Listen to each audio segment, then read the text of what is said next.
السلام عليكم ورحمة الله وبركاته كسو دواada مقام channel magacaaga maxamuud su'aashii ugu horeysan ku weydiinay waxa waaye gabar qurba joog ah maad guursan lahayd saaxo gabar qurba joog waan qabaaba waad qabtaa waayahay mid labaad ama mid saddexaad taasaan hadda kaga jawaabaya gabar qurba joog waan qabaa inaad ku darsato ma laga yaabaa dabcan okay mid saddexaad aan ku weydiinay ama mid labaad aan ku weydiinay waxa waaye dumar dooqa ee aad maartay ku xulan lahayd bal dooqaada gabadha hadda aan qaban yaan ka xusho already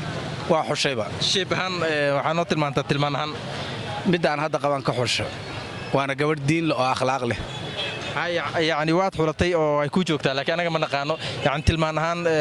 dabeecad diin yani dhaqan noocyaha gabadhu waa inay diin leedahay akhlaaq leedahay taasaan ku xulan lahaa waan ku xushayba already waan qabaa ما شاء الله الله ku barakeeyo mar labaad asxaabta ku daawanaysa maxaa leedahay waxaan leeyahay waad mahadsantihiin aad iyo aad baad mahadsantihiin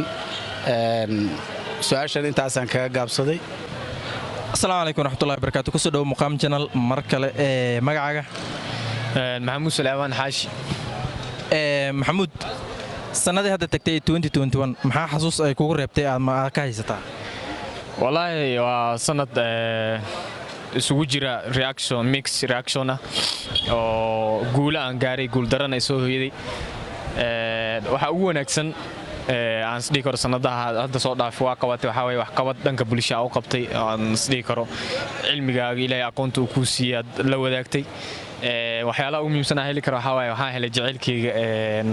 rasmiga ah aan had jeclahay oo jacayl dhaba oo daacada aan helay marka sanadka labadaas ugu xasuus badan oo ugu xasuus mudana maxamuud gabar qurba joog ah iyo gabar dal joog ah keeba dooran lahayd qurba joog iyo dal joog qurba joog aniga waxa waaye waa asasa ka qaba mana aaminsani gabar qurba jooga inay ku haboon tahay in nolol la wadaago gabdho fiican oo maasha Allah Soomaaliyeed oo mustaqbal ay tiin la way jiraan laakiin ani dooqi waxa waaye dal joog mid ila joogta muuqaalkeeda arki karo dhaqankeeda arki karo diinteeda arki karo dabcigeeda aan la wadaagi karo ayaan ka doorbidayaa mid iga maqan oo aan garanin waxay tahay iyo qaabka ay u nooshahay iyo nolol maalmeedkeeda intaba ما شاء الله محمود سؤال حكتو عاي دوقي ayaad gabar ka dooran lahayd mis dooqaan sheebahan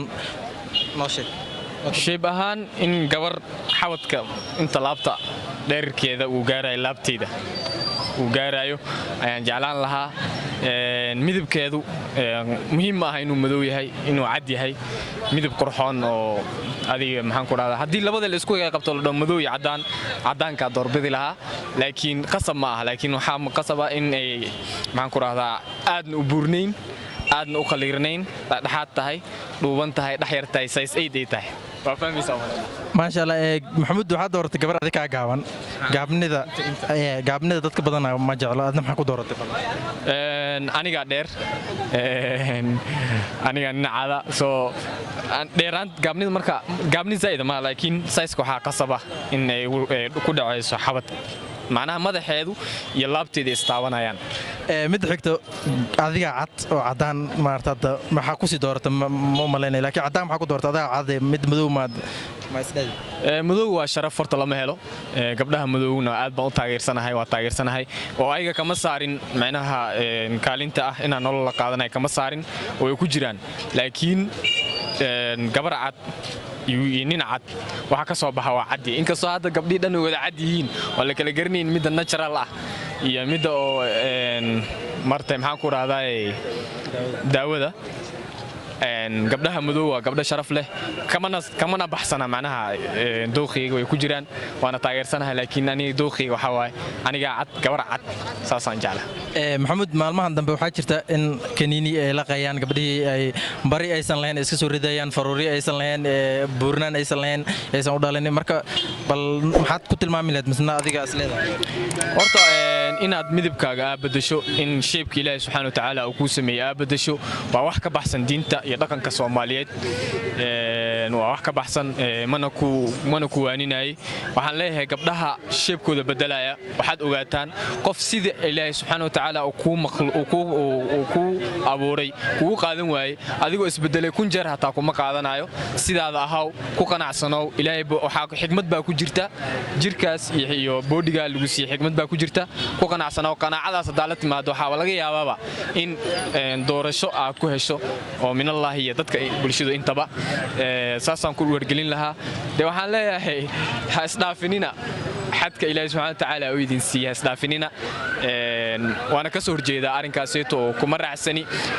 dee in qofku uu isnadaafiyo uu istirtiro uu isqurxiyo oo bulshada uu ka dhex muuqdo wax wanaagsan oo nadaafadda waa qayb ka mid ah iimaanka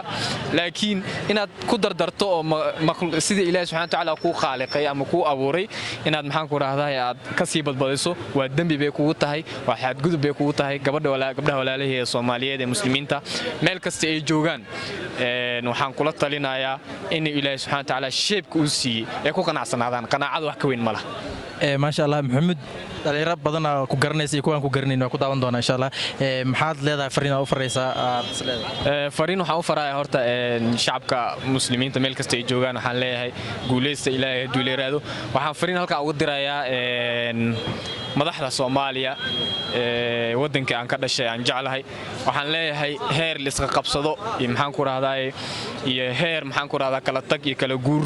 lama joogo isku imaada gacmaha isqabsada wadaashiya anigoo ku hadlaya magaca dhalinyarada qaxootiga ku nool ee Soomaaliyeed ee qaxootiga ku ah dalka Kenya waxbarasho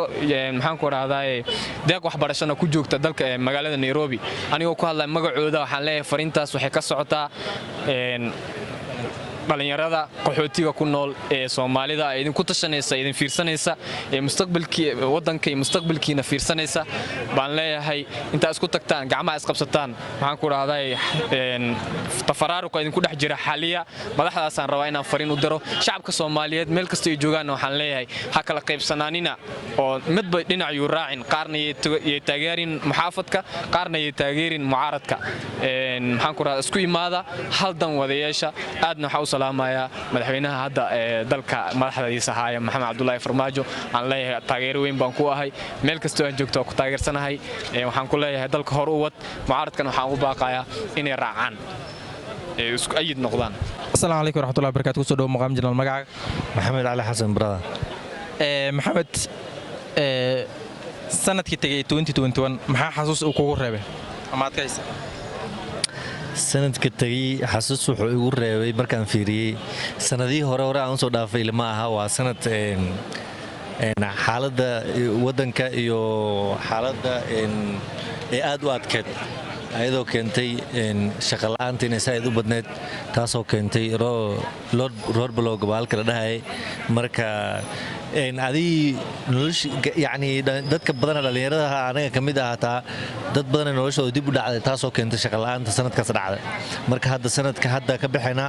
marka hadda sanad cusub aan bilaawanaynaa laakiin waxaan rajaynayaa in sanadkii hadda aan soo dhaafnay uu ka fiicnaan doono sanadkan haddii arrimahan iyo waxaan la xeerxiraya aysan imaanin maxamuud sanadkii tagay wax kaa baaqday oo aad samee isleed oo hadda sanad 2020 samee isleed ma jiraa haa wuu jiraa waa waxyaalo badan oo aan jeclaa inaan qabsado oo sanadkii hore aan ugu talagalay oo arrimaha wadanka xaaladiisa ee tahay darteed ay dib iga dhacday laakiin hadda in ay gadaal ka soo hagaagaysa arrinta darteed inay igu suurtageli doontaa umaleeyo maasha Allah maxamuud gabar daljoog gabar dibad joog ah gabar daljoog gabar dibad joog ah keebaad jeclaan lahayd inaad gursato gabar dibad jirto iyo gabar dalka kula joogto mid dalkii la joogto midda xigto sheeb ahaan gabar teebaad ugu jeceshahay muuqaal ahaan bal noo tilmaan in qofta horta marka hore midabkeeda uu maarin ahaado oo midab cadaan iyo cadaan saaidna maro madow saaidna maro midab maarin inuu ahaado midabka sida Soomaalida badankood u badan yihiin qof atleast jirkeedana atleast nafaqaysan oo xagga hore iyo xagga dambe u dhisan si macquulgal ah marka maasha Allah lixdeeda lixaadna qabto that's enough to me dowladda Soomaaliya dhankeeda waxay taagan tahay farmaajo iyo Roble keebaad raacsantahay labadaas Roble iyo ra'iisul wasaare Roble iyo madaxweynaha wallaahi aniga ma ku dhigi karo hebel raacsanaa sababtoo keenaysa waxay tahay midna waa madaxweynihii oo horta xilkii ma laga qaadinbo oo weli doorasho maysa dhicin weli madaxweynahana markuu siisa banaan doorasho in la galo oo doorasho la qaado umbaa uu bixi karaa la dhihi karaa ninkan waa laga raayay oo codkii dhinac kale u batay nin kale cusub waa meeshan waddanka u taliya marka farmaajo waa ninkii madaxweynaha waddanka ahay waa ninka roobla soo doortay marka maadaama asaga uu roobla soo doortay uu markuu soo doorinayana ulajeedo uu ka lahaay haddana ulajeedada uu ka waayay right wuxuu leeyahay inuu dhaho yani ninkan sidaan ka rabo waa ka waayay ma fahanti marka dee qof ku habboon hala keeno meesha lagu kala baxo ama ani aan wax waayo ama aan helo laakiin ninkan waxa ulajeedada u keena meesha waxay inuu arrintan soo dejiyo oo marka haddii aan liiga guulaysan waka haddaan guulaysan waka arrintaa u socoto dib u keenay iyo arrimahan inuu waqti dheeraad iyo waxaan asaga ka dambeey inay dadka fahmaan gabdhaha hadda jiro waxay isticmaalaan kaniiniyo iyo carbado si ay maarata barida ama jirka u kobciyaan ay maarata buurnaan u keenaan jir dhisni iyo ama ay faruurta u weynaystaan bal meeshaas ma ku sabood garaynaysaa mise kuma sabood garaynaysaa aniga horta in wajiga ay taabtaan ma jeceliyo teeda kale faruur la weynaysanayo iyo jir horta labadeena ayadaa khasaaro qabto waa sababu ani sida kooda ku doqda haddaan ka waayo wax kasta imaan karo qofta waxaa fiican inay dhaqaalo darre hadday imaato ee qoftii ahaanayso haddii wax la waayo haddii wax la helo laakiin hadda qarashka asiito ay gashay mar after sanad walba inay haystay u baahan tahay haddii marka xaaladda adkaato hadhow qofkii hadhow si kale kula noqonaa qofkii adiga aad rajaynaysa ama qofka sidaa ku ogeed maaha marka waxaa imaanaya guri inuu burburaa imaanaya marka waxaa fiican qofka siduu ahaado inuu isku kalsoon yahay qofka sidaa taa kugu jeclaan waa weligiis kuma jeclaanaya okay adima sabood garaysan tahay kuwaas marka maya aniga in faruur ay weynaystaan iyo waxaas ma jeclin assalaamu calaykum raxmatullahi barakaatu kusoo dhawo maqaam jinal magacaaga وعليكم السلام مقعيق اسمهان وعليكم السلام مقعيق اسمهان ismahaan su-aasha koodan ku weydiinaya waxaa waaye sanadka 2021 ay tagay maxaa xasuus gaar ah kugu reebay والله حسوس ساسا oo corona ka weyn ma igu reebin okay ismahaan ragga qurba jooga iyo ragga dal jooga keebaa jeclaan inaad guurso qurba joog iyo dal joog busta kaa fog mid ku dhow waxaa aaminsanahay midka ku dhow inuu dhaxanta kaa celin karo marka mid ii dhowaato aad dooran lahaa aniga shakhsiyan okay maasha allah ragga sheeb ahaan kee jeclaan inaad guursato noo tilmaam wax yar ani inuu iga dheer yahay سائد وصلنا عجلين دحدحات نسكي بس أنا وكلامي هذا حاجة إنه كان محتاج أنا وكادير